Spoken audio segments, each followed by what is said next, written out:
ይህንን መንፈሳዊ ነገር ሳደርግ አይኖች የተከፈቱ ከዚያም እነዚህን አየሁ። በምስሉ ላይ የምታዩት ፓስተር ቤኒን ከ30 ዓመታት በፊት በዓለም ዙሪያ በትልልቅ ስቴዲየሞች የወንጌል ክሩሴድ ሲያደርግና የመንፈስ ቅዱስ ማንነት በዓለም ላይ ጎልቶ ለትውልድ እንዲታወቅ በብዙ በዚህ ርዕስ ላይ ሲያስተምር ይታወቃል። ፓስተር ቤኒን እግዚአብሔር ለብዙ ሚሊዮኖች የመዳን ምክንያት ያደረገው ሰው ነው። እንዲሁም ለብዙ ቅዱሳን ሕዝቦች መነቃቃትና በረከት የሆነ የእግዚአብሔር ባሪያ ነው። ፓስተር ቤኒን እንዴት መንፈሳዊ ዓይኖቹና ጆሮዎቹ ተከፍተው የመንፈሱን ዓለም እንዳየ አንድ መንፈሳዊ መሪ አንስቶ በዚህ ቪዲዮ ላይ ሲናገር ይደመጣል። መርሁ ለሁሉም ቅዱሳን የሚጠቅም ሆኖ ስላገኘ ነው በዚህ ዝግጅታችን ይዘንላችሁ ቀርበናል። ፓስተር ቤኒን በንግግሩ መካከል ስለ ጆሮ አንስቶ የተናገረው በመጨረሻ አካባቢ የምትሰሙት ምስክርነት ያስደንቃል። ቪዲዮ ረዘም ያለ ስለሆነ አጠር አድርገን በዋና ጉዳይ ላይ ብቻ አተኩረን ሰብሰብ አድርገን እንዲያቀርበንላችኋልና ተከታተሉት።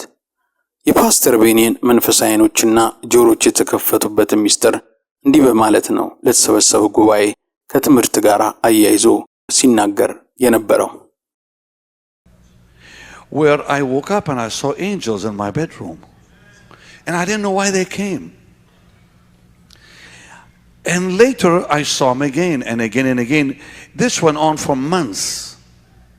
When I would wake up, I would see angels. I saw angels the size of children. I saw በ1970ዎቹ አንድ መንፈሳዊ ልምምድ ውስጥ ገብቼ ነበረ። ነገር ግን ያን መንፈሳዊ ልምምድ ምን አይነት መንፈሳዊ መሪ አድርጌ እንዴት እንደተለማመድኩት አላውቅም ነበረ።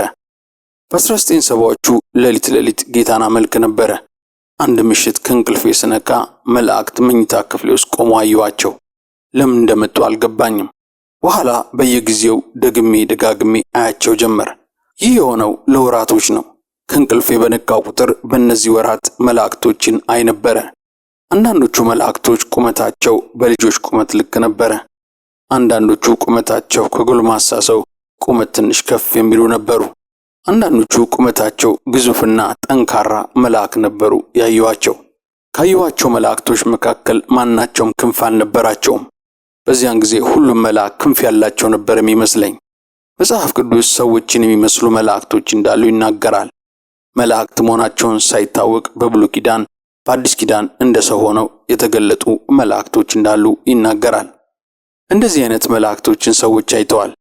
መልአክ መሆናቸውን የሚያሳውቅ ነገር እስከሚያደርጉ ድረስ ልክ እንደ የሳምሶን እናትና አባት መልአኩ የተለየ ነገር እስከሚያደርግ ድረስ እንዳላወቁት ማለት ነው። እንዲሁም ሰው የሚመስል መልአክ ለጌዲዮን በተመሳሳይ መንገድ ተገልጦለት ነበረ። እነዚህ አይነት መላእክቶች መኝታ ክፍሌ ውስጥ በየጊዜው አያቸው ነበረ። ለምን እንደተገኙ በወቅቱ ባይገባኝም አሁን ግን መንፈሳዊ ሚስጥሩ ገብቶኛል። ብዙ ጊዜ ስተኛ መዝሙር በሸክላ ማጫወቻ ከፍቼ ተኛ ነበረ። ሌሊት ከእንቅልፌ ስነቃ ከመዝሙሩ ጋር አብሬ አመልክና መልሼ ተኛለሁ። አንድ ቀን የማጫወቻውን ሸክላ ቀጥሎ እንዲጫወት ሳላስተካክለው ተኝቼ ነበርና ጨርሶ አቁሞ ነበረ። ኃይለኛ እንቅልፍ ወስዶኝ ነበረ። ከእንቅልፌ በድንገት ስነቃ አንድ አጋንንት ክፍሌ ውስጥ ቆሞ አየሁት። ሳየው በጣም ተበሳጭቶ ነበረ። ስታዩት ቀፋፊ መጥፎ ስሜት ነው የሚሰማችሁ። አጋንንቱንም እንዳየሁት ኢየሱስ ብዬ የኢየሱስን ስም ጠራው። ኢየሱስ ስል በጣም የሚያምር ብርድ ልብስ መጣና ሁለመናዬን ሸፈነኝ። ከብርድ ልብሱ ጋር ሰላም ነበረበትና በነፍሴ ላይ ሰላም መጥቶ ሸፈነኝ። ከዚያም ተመልሼ ተኛው። መንፈስ ቅዱስ ነው በመካከላችን ገብቶ እንደዛ ያደረገው። በ1974 ላይ ጌታን ለምንድን ነው እንደዚህ አይነት ነገር የምታሳየን ብዬ ጠየቅኩት። ጌታ እንደዚህ አይነት መንፈሳዊ ልምምድ ምክንያት ሳይኖረው ዝም ብሎ ያሳያቸውም። የትኛውም የምንለማመደው መንፈሳዊ ነገር መንፈስ ቅዱስ ለመዝናኛ ብሎ አያሳየንም። የትኛውም ከእግዚአብሔር የሆነ የምናያቸው የምንለማመዳቸው መንፈሳዊ ነገሮች ከኋላቸው ሰማያዊ ዕቅድና ዓላማ አላቸው። ክፍሌ ውስጥ ቆሜ ቀና አልኩኝና ጌታ ሆይ ለምንድን ነው እንደዚህ አይነት ነገር የምታሳየን ብዬ ጠየቅኩት። በሚሆነው ነገር በጣም ተደንቄ ነበረ። ከዚያም በድንገት አጠገብ የሆነ ሰው ቆሞ አየሁ።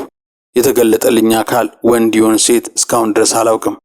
እግሩ መሬት ሳይነካ በአየር ላይ ነበረ የቆመው። ሰውነቱ የሚንበለበል እሳት ነበረ። የእጆቹ ጣቶች ቅርጾች ቢታዩም የእሳት ነበልባል ነበሩ። የሰው ቅርጽ ነው ያለው፣ ነገር ግን የእሳት ነበልባል ነበረ። አፉ ለመናገር ሲንቀሳቀስ አየዋለሁ። የሚል አስፈሪ ድምፅ ያሰማል። አፉ እንዲህ ቢንቀሳቀስ ምን እንደሚል ሰማው አልቻልኩም። ከዚያም ነው እያልኩ መጮህ ጀመርኩ። ብዙ ጊዜ ክፍሌ ውስጥ ነው የምሆነው። ቤተሰቤ ታችኛው ክፍሌ ውስጥ ሲያወሩ ድምጻቸው ይሰማኝ ነበረ። እኔ ጮኬ ስናገር ድምፄን የሰሙ ይመስሎኝ ነበረ። ነገር ግን ያስደነቀኝ ነገር ማንም አልሰማኝም ነበር። በኋላ እናቴና አባቴ እየጮኩ ስናገር ድምፄን ሰምተው እንደሆነ ጠየቅኳቸው። ማናቸውም አልሰሙኝም ነበረ። እንደዚህ አይነት የህልውና ልምምዱ ስትገቡ በእናንተ ላይ ምን እየሆነ እንዳለ ሌሎች ሰዎች ማወቅ ወይም መስማት አይችሉም። መጽሐፍ ቅዱስ ላይ የእግዚአብሔር ሰዎችና ነቢያቶች በመንፈስ ሆነው የሚያዩትን የሚሰሙትን በዙሪያቸው የሚኖሩ ሰዎች እንዳልሰሟቸው ይናገራል። ሐዋርያው ጳውሎስ በደማስቆ ጎዳና ላይ ጌታን በአንጸባራቂ ብርሃን ተገልጦለት ሲያወራ በነበረ ጊዜ አብረውት በዙሪያው የነበሩ ሰዎች የሚያወሩትን አልሰሙም ነበረ። እንዲህ አይነት ነገር ስታዩ በህልውናው ተከባችሁ ተሰውራችሁ ስለምታዩ ሌሎች ሰዎች እናንተ የምትሰሙትን አይሰሙም። አገልግሎት ሲጀምር በነበረበት ጊዜ መዝሙር እየከፈቱ ከመዝሙሩ ጋር አመልክ ነበረ። በእነዚያ ጊዜያት በየቀኑ ቅድሚያ የምሰጠው ነገር ቢኖር መዝሙር ማጫወት ነው። በእነዚህ ዓመታት በክፍሌ ውስጥ መዝሙር ከፍቼ ከማምለክ ውጭ ሌላ የሚያስደስተኝ ነገር አልነበረም። ህልውናው በጣም ሲከብድ አንድ ክፍል ተጋርተን አብረን የምንኖር ወንድሜ ዊሊያም እንኳን ወደዚያ ክፍል ለመግባት ይፈራ ነበረ። እኔ ከመዝሙር ማጫወቻው ጋር አብሬ አመልክ ነበረ። ያም ልማዴ ነበረ ህልውናውን የፈጠረው። ዊሊያም ወንድሜ የፈራው ያንን ህልውና ነው። ከህልውናው ቀጥሎ ራእይና መገለጦችን ማየት ጀመርኩ። እግዚአብሔርን ስታመልኩት ወደ ልባችሁ ህልውናውን ከመምጣቱ በፊት ክፍላችሁን ነው በህልውናው የሚሞላው። ከዚያ በኋላ ልባችሁ ህልውናውን ይሞላል። ጌታን በማምለክ ስናገለግለው የእርሱን ሥራ በመስራት ማገልገል ሳይሆን እሱን ራሱን ቀጥታ በማምለክ ስናገለግለው መገኘቱ በዙሪያችን ይሆናል። አንድን ነገር ለ21 ቀን ካደረጋችሁት ባህሪያችሁ የህይወታችሁ ልማድ ይሆናል ይባላል። ይህንን ነገር ለ21 ቀን አድርጌው እንደሆነ አላውቅም። ነገር ግን በእነዚያ ጊዜያትም በመዝሙር ሳላመልክ መኖር አልችልም ነበረ። መደዳውን ለማምለክ እቅድ አውጥቼ አልነበረም አመልክ የነበረው። በ1970ዎቹ አድርጌ የነበረው ልማዴ እንደዚያ ነበረ። እንዳሳየዋችሁ እርሱን ሁልጊዜ ማምለክ ልማዳችሁ ስታደርጉት ጌታን ስታመልኩት ምን ያህል እንደምትወዱት በአምልኮ ስትነግሩት ህልውናው ይመጣል። አንድ ጊዜ ወንጌላዊ ቢሊ ግራምን አንድ ጥያቄ ጠይቀውት ነበረ። ጊዜ ቢኖርህ ምን ታደርግ ነበረ ብለው ጠይቀውት ነበረ። እሱም ሲመልስ በዓለም ዙሪያ የማደርገውን ጉዞዬን ገትቼ ቤቴ ሆኜ ጌታን እንደምወደው እየነገርኩት በፊቱ ቆይ ነበር ብሎ ነበር የመለሰው። ኢየሱስን ምን ያህል እንደምወደው እነግረው ነበረ፣ በህልውናው ስር አሳልፍ ነበረ ነው ብሎ የመለሰው። ዛሬ ላይ ባለችው ቤተክርስቲያን ኃይሉን በማጣት ወድቀናል። ሰዎችን ከማገልገላችን በፊት ጌታን በቅድሚያ በማምለክ ማገልገል እንዳለብን ለመረዳት ተስኖናል። በመጀመሪያ የእርሱን ፍላጎት ማገልገል አለብን። በአስደናቂው በናዝሬቱ ኢየሱስ መደነቅ ተይዘን እርሱን በማምለክ ማገልገል አለብን። መጽሐፍ ቅዱስ በአንደኛ ሳሙኤል ምዕራፍ 3 ላይ አንድ አስገራሚ ነገር ሲሆን ታያላችሁ። በእስራኤል ማንም ትንቢት የማይናገርበት የጌታም ድምፅ የማይሰማበት ራእይ የማይታይበት አንድ ዘመን ተከስቶ ነበረ። አንደኛ ሳሙኤል ምዕራፍ 3 ቁጥር 1 ሲናገር እንዲህ ይላል፣ ብላቴናው ሳሙኤል በኤሊ ፊት እግዚአብሔርን ያገለግል ነበረ። በዚያን ዘመን የእግዚአብሔር ቃል ብርቅ ነበረ፣ ራእይም አይገለጥም ነበር ይላል። በዚያን ጊዜ የእግዚአብሔር ቃል ብርቅ ነበረ፣ ለማንም አይገለጥም ነበረ። ሳሙኤል ግን ይህንን የእግዚአብሔር ድምፅ መልሶ የሚያመጣ አንድ መንፈሳዊ ምስጢር አገኘ። እርሱም እግዚአብሔር በቀጥታ በማገልገል ፍላጎቱን መሙላት ነበረ። ብላቴናው ሳሙኤል እግዚአብሔርን በኤሊ ፊት ያገለግለው ነበረ። ከዚያም የጌታ ድምፅ መጣ። ቁጥር 4 ላይ እግዚአብሔር ሳሙኤልን ሳሙኤል ሳሙኤል ብሎ እንደጠራው ይናገራል። እግዚአብሔር ስሙን ጠርቶ ሳሙኤልን ሂድና እንዲህ ብለህ ተናገር አለው። የዚያን ጊዜ ብላቴናው ሳሙኤል መተንበይ ቻለ።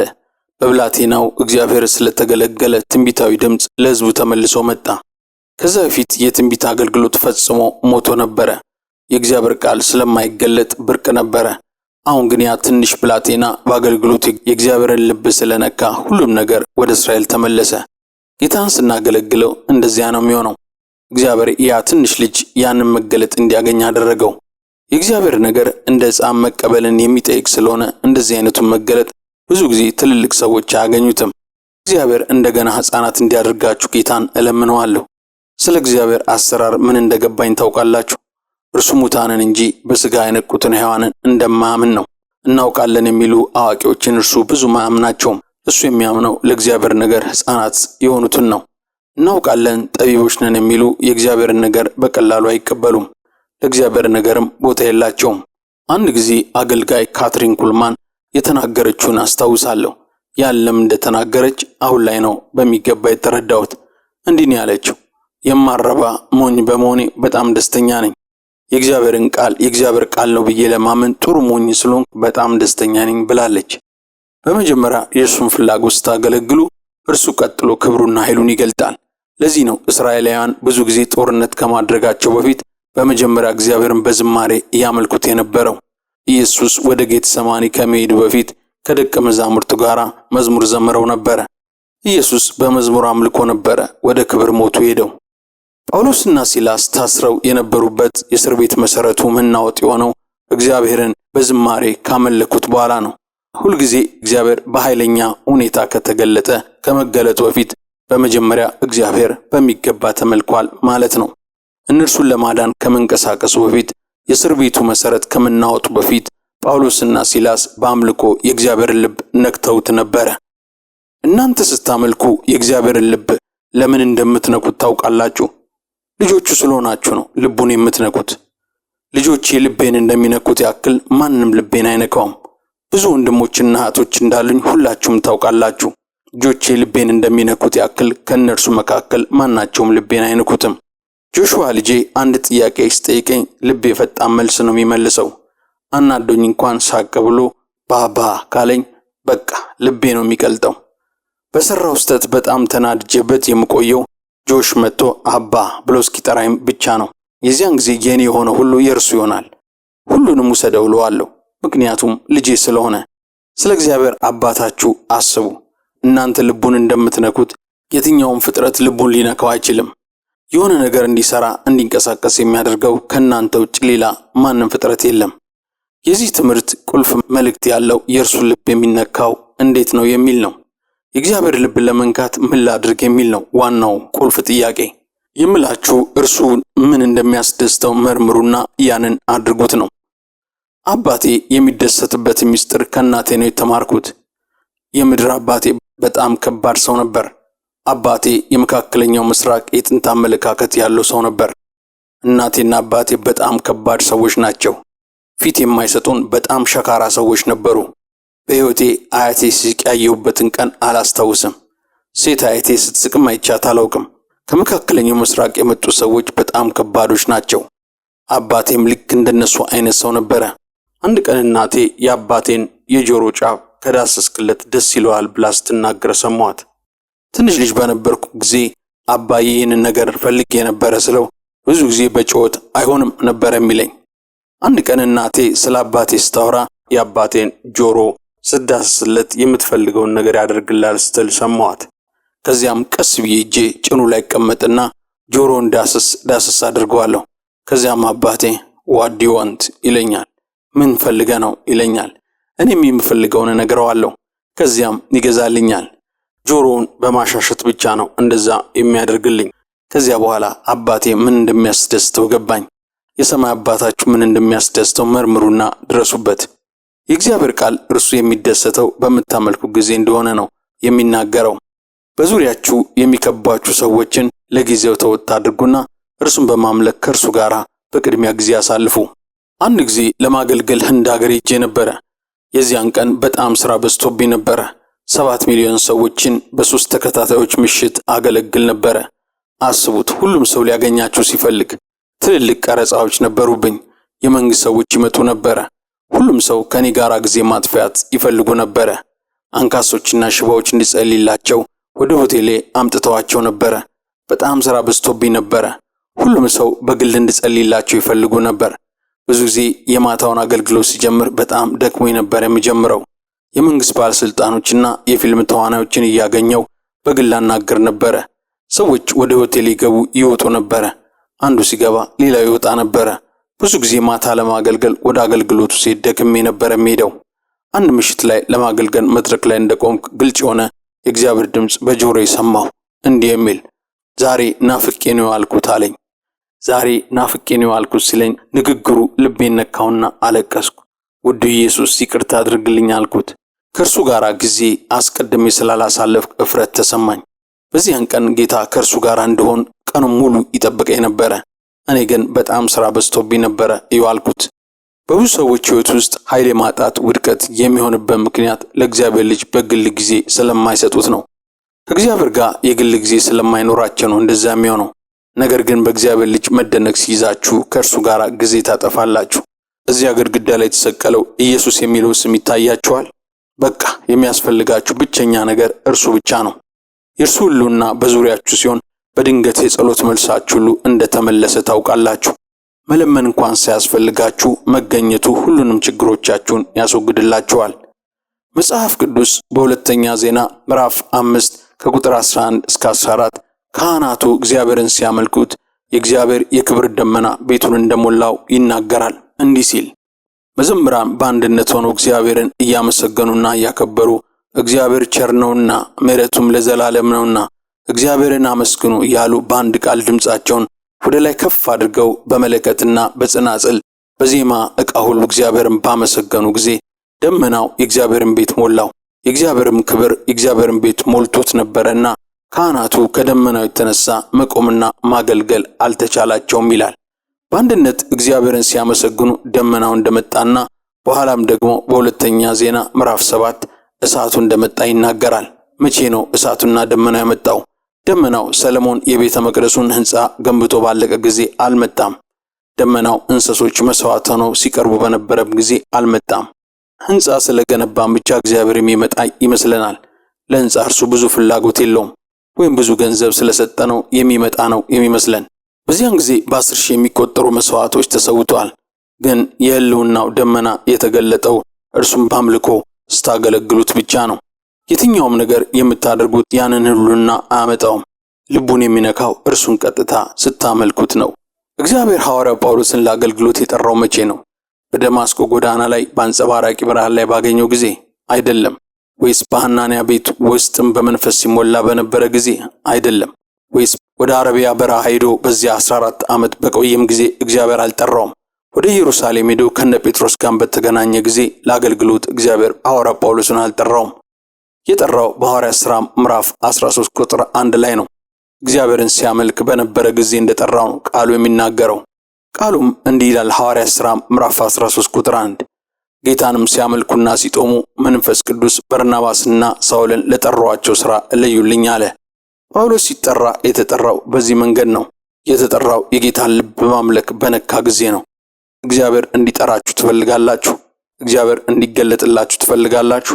እርሱን በማምለክ ከእርሱ ጋር ጊዜ አጥፉ፣ አምልኩት፣ ይጠራችኋል በማለት ነው ፓስተር ቤኒየን ትምህርቱን ለሕዝቡ ሲያካፍል የነበረው።